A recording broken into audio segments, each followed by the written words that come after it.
Hola, bienvenidos a Club de Prensa. Soy Muni Jensen desde Washington, reemplazando a Juan Carlos Iragorri. Hoy me acompañan en la mesa el periodista y analista catalán Xavier Vilá. Gracias por estar aquí. Muchas gracias. José Díaz Briceño, corresponsal mexicano de Reforma. Gracias por acompañarnos. Gracias, Muni. Y Dori Toribio, corresponsal de Mediaset. Gracias por estar aquí en Club de Prensa. Bueno, hoy la noticia es, como tantos días, Donald Trump. Es noticia después de su rotunda victoria en las primarias que se llevaron a cabo el martes en Nueva York, donde se llevó el 60% del voto republicano, arrollando a sus contrincantes John Kasich y Ted Cruz.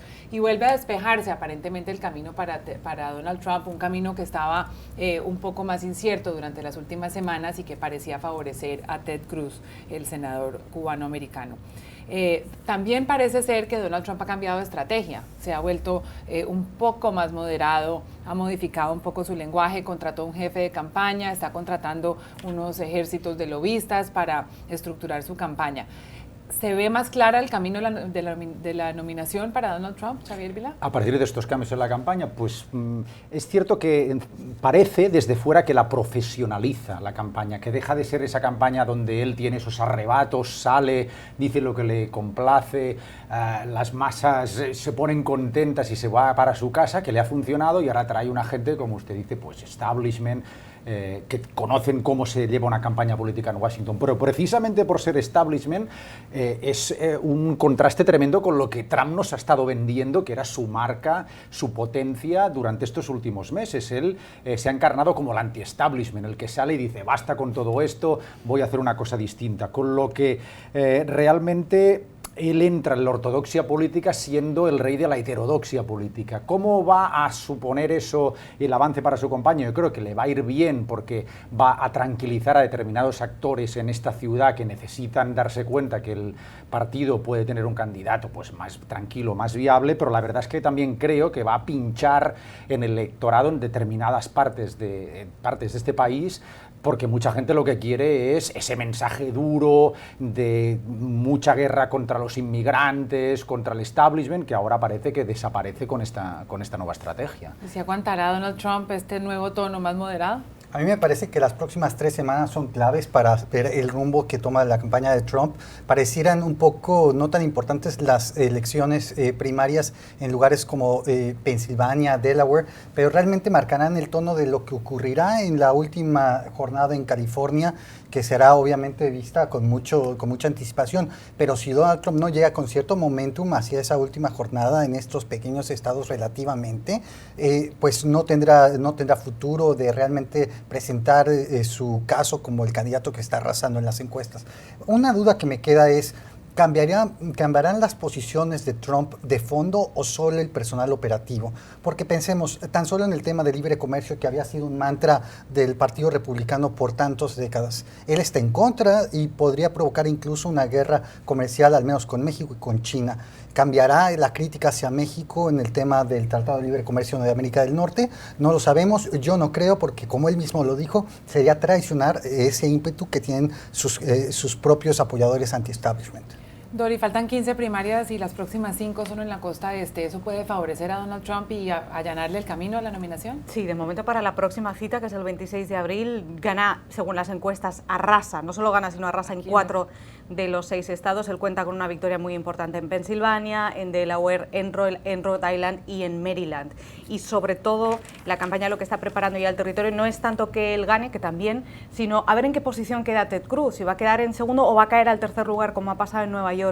Y parece que eso puede ocurrir en varias de las citas de la semana que viene, pero sobre todo la campaña tiene los ojos puestos ahora en el 3 de mayo en Indiana, porque ahí John Kasich parece que tiene bastante fuerza, podía quedar el segundo, incluso hay algunas encuestas que le dan el primero, eso parecería más difícil, pero si queda el segundo y Ted Cruz vuelve a caer al tercer lugar, tiene la semana que viene una semana floja y el 3 de mayo cae al tercer lugar en Indiana, la campaña de Donald Trump ya está dejando caer que llegará el momento de retirarse. Y este es el gran objetivo que yo creo que tiene la campaña de Trump en este momento, y es asegurarse de que van a intentar llegar a los 1.237 delegados que hacen falta. Eso lo están haciendo de dos maneras. Uno, como hemos dicho, suavizar la campaña, profesionalizar la campaña por un lado, contratando a pesos pesados del Partido Republicano en el manejo de la campaña, como Paul Manafort, por ejemplo, que llevó las campañas de Ronald Reagan o de George Bush padre en su día y ahora va a llevar parte de la campaña del manejo popular de Donald Trump, que es una manera de tender la mano al Partido Republicano y decir, entramos en cauce,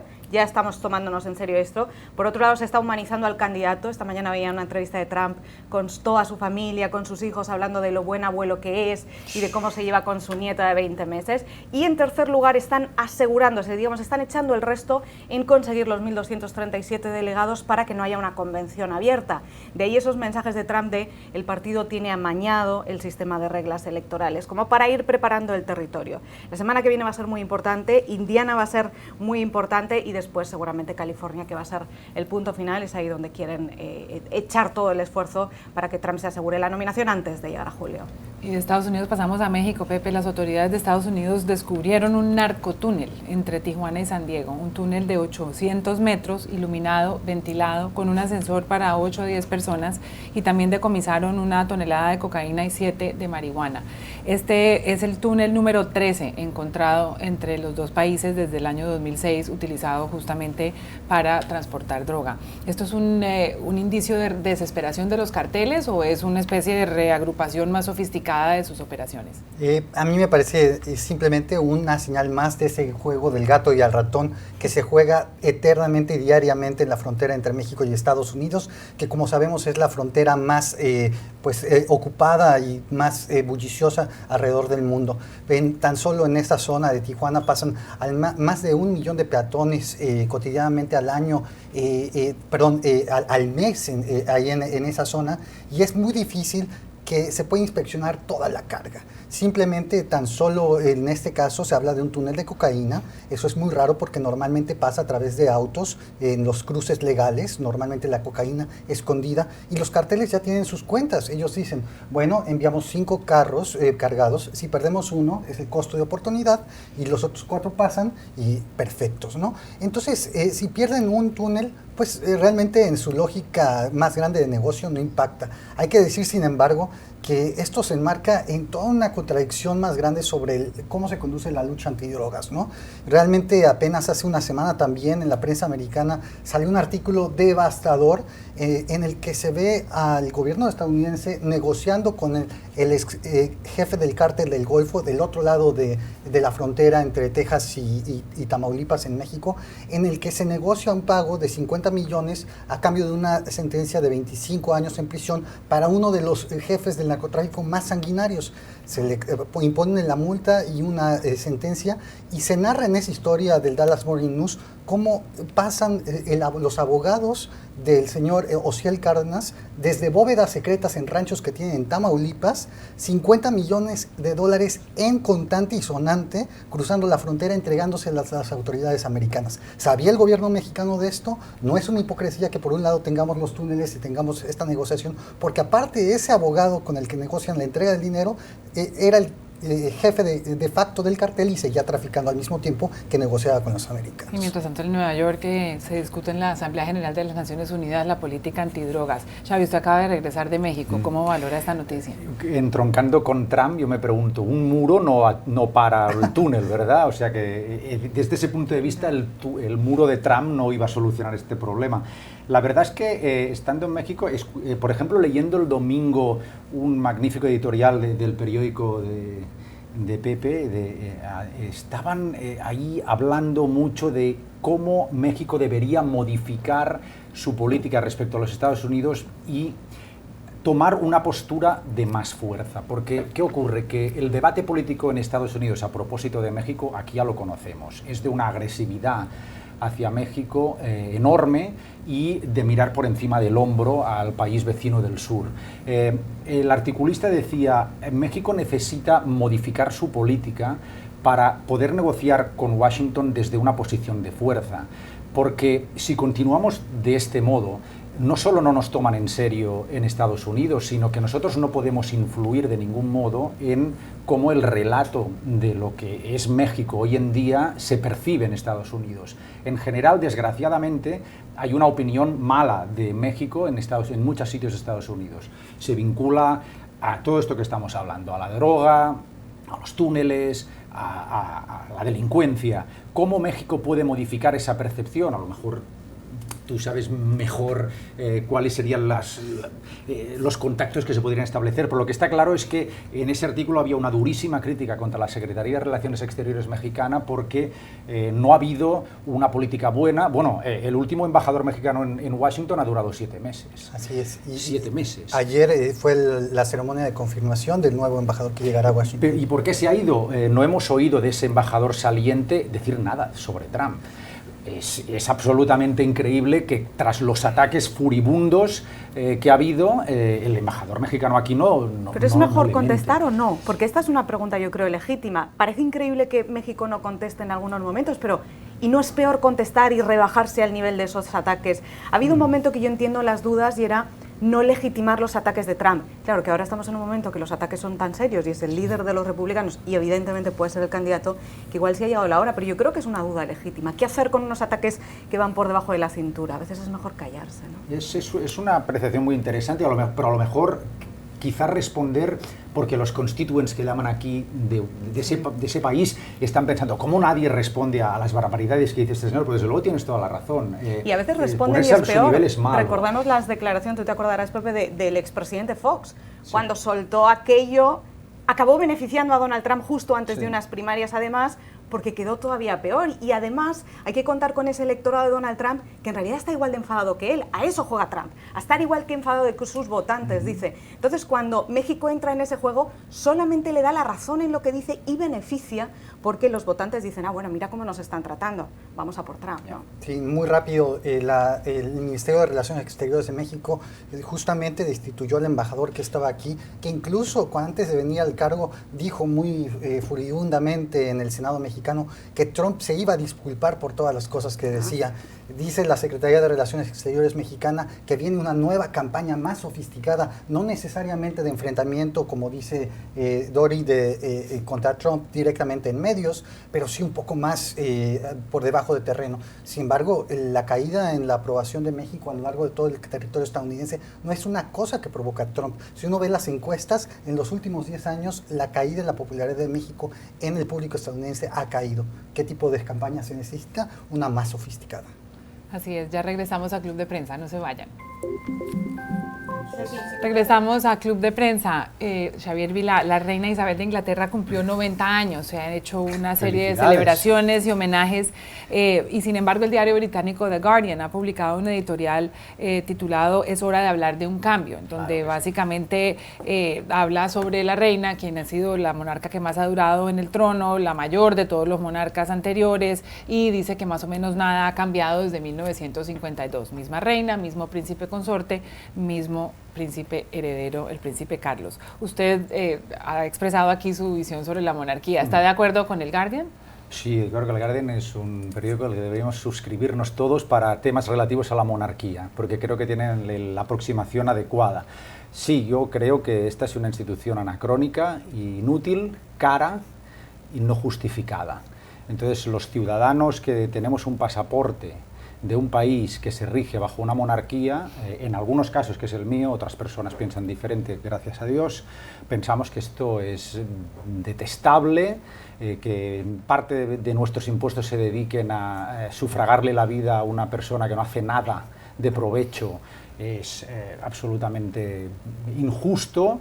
Y ya esta situación se agrava cuando ese país en concreto, que es el mío, ha vivido y vive una situación económica penosa. Entonces, ver cómo la gente no llega a fin de mes y, en cambio, sufragar estas aventuras, pues yo sé que este es un comentario del que alguien me puede acusar de demagogo, lamento si alguien lo interpreta así, no es mi intención, la única cosa que digo es que seguramente los fondos públicos tendrían un mejor uso en otras cosas. Ahora, en este momento, Inglaterra se está haciendo un profundo autoexamen, un examen de identidad, incluso de su permanencia en la Unión Europea.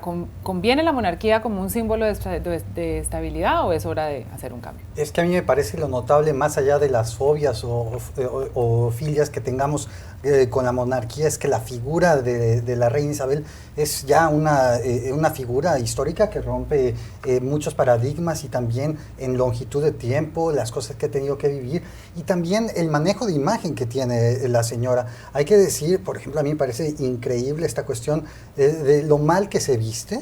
Y sin embargo, aparentemente los asesores de la señora lo hacen a propósito para que conecte directamente con un público, para que se vea prosaica y la gente pueda identificarse con una institución que no necesariamente es la más moderna. Hay que decir, aquí un poquito en contraposición con Xavier, que incluso los teóricos de las teorías políticas han dicho que una institución como la monarquía ayuda a presentar un representante del Estado que pues ayuda en situaciones difíciles, ¿no? ¿Debe abdicar la reina y asumir el príncipe Carlos? ¿Debe desaparecer la monarquía o ninguna de las anteriores? Es que esa es una decisión de los propios ciudadanos y en este caso los británicos están abrumadoramente a favor de la reina Isabel, sobre todo de esta figura.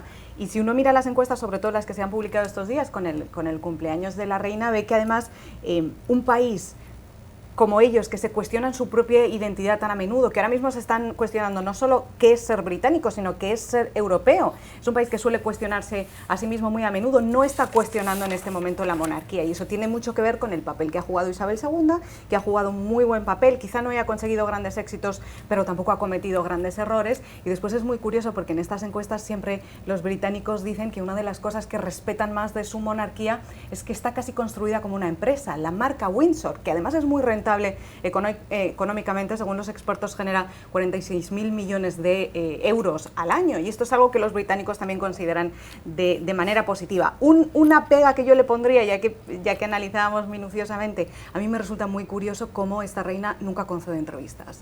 En todos estos años no ha comparecido en los medios, no se sabe qué opina, a veces la llaman la reina muda, yo no creo que esté muy muda porque tiene pinta de opinar sobre todo, lo que pasa es que lo hace a puerta cerrada, nunca se filtra, nunca nadie nos cuenta nada, ni siquiera los políticos, pero es verdad que a puertas afuera no es una reina mediática, con lo cual eso puede contribuir mucho también a su imagen al exterior. Quizá por eso ha durado tanto. Para un comentario muy rápido, Xavier, el Pew Research Center, un instituto de investigación aquí en Estados Unidos, ha publicado un estudio sobre las principales diferencias entre los europeos y americanos. Sobresale, los americanos creen más en el individualismo, el 57% contra, por ejemplo, el 31% de los alemanes, en la importancia del trabajo para salir adelante, el 73% de los americanos versus, por ejemplo, el 21% de los griegos. El 42% de los españoles piensan que es importante el trabajo. En Estados Unidos piensan que se controla más su destino. La religión en Estados Unidos es mucho más importante que en Europa, 53% versus 14% en Francia. Y la moralidad y la sexualidad en Estados Unidos, el 84% está en contra del adulterio y solo el 42% en Francia. ¿Qué le llama la atención rápidamente sobre este estudio? Que les digan americanos a los gringos, porque ellos son americanos, americanos también es un peruano, el puritanismo americano, como le llaman ellos, a la máxima expresión, y que yo que lo he vivido, el mejor de dos mundos es ser europeo trabajando en Estados Unidos, con una empresa europea, porque tienes las ventajas sociales de los europeos con la moral del trabajo de aquí, que es fantástica, porque hay mucha gente en Europa que efectivamente no pone el trabajo como su prioridad. Yo estoy preocupado porque los valores de Estados Unidos realmente se expresan en cosas como la cultura del café. En Italia van a empezar a vender Starbucks, y ahí hay que recordarle a los italianos que se pide por 20 grande y alto. Esas son las formas de pedir un todo café. En italiano. Sí, exacto. No se pide un café, simplemente un macchiato. Usted debe pedir un 20, y eso me parece un poco extraño a los americanos. Me llama la atención de la encuesta, en parte positiva, la autoestima de los estadounidenses, sobre todo esa frase que dice que si uno trabaja duro, triunfa. El 73% de los estadounidenses cree que es verdad, y la media europea es menor del 20%, porque eso es algo que no creemos en Europa. Eso es buenísimo. Malo el individualismo. En Europa confiamos más, sobre todo estados como España, en que el Estado garantice cierto nivel de bienestar, algo que aquí no sucede tanto y cada uno casi tiene que apañárselas por sí mismo, ¿no? Ya regresamos a Club de Prensa. Regresamos a Club de Prensa para despedir. Gracias, Xavier Vilá. Gracias. José Díaz Briceño y Dori Toribio. Y a ustedes los esperamos mañana en este programa.